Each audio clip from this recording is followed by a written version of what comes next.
Good morning from this little makulit.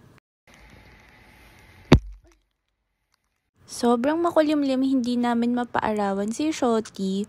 Kaya ayan, medyo yellowish siya. And sobrang nakakatuwa kasi nagustuhan ni Shobebe yung mirror.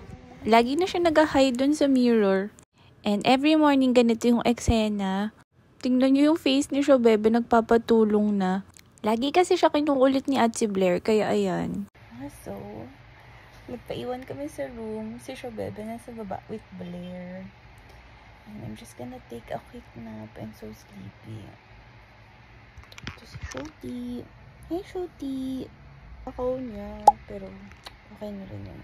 And this is my face. Manas pa, puyat. Ugly.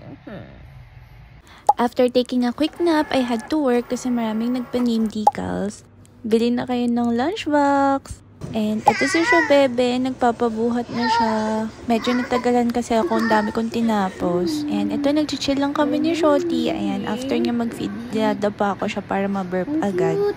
Nag-quick nap rin pala si Shobebe and nagising siya mga 2 o'clock na. Siyempre, nag-nap na rin kami ni Shoti. Sobrang messed up na nung schedule namin, 3. Ganyan yung nangyayari pag hindi consistent yung bedtime. Nung bumaba kami, nabago na yung layout ng buong room. Kasi later pupunta yung parents ko and magdi-dinner sila. So, para may space lang. And ayan si Shoti. Lately, sobrang picky eater ni Shobebe. I'm not sure kung dahil nagtititing ba siya or talagang it comes with age kasi toddler na siya. But itong favorite snack niya, seaweed. Tapos tinry ko lagyan ng rice and in fairness, kumain siya. Around 6 p.m. nag-start na mag-prep si Daddy for dinner. Habang kami ni Shoti nag-chill lang dito. Nagluto lang si Daddy ng wings.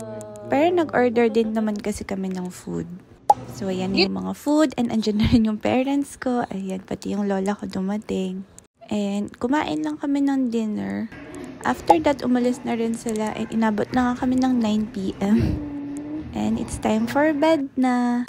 Nag-good night lang si Chichi Blair and si Shobebe, pero hindi ko na napakita sa video. Nadakot niya yung eyes ni Shoti.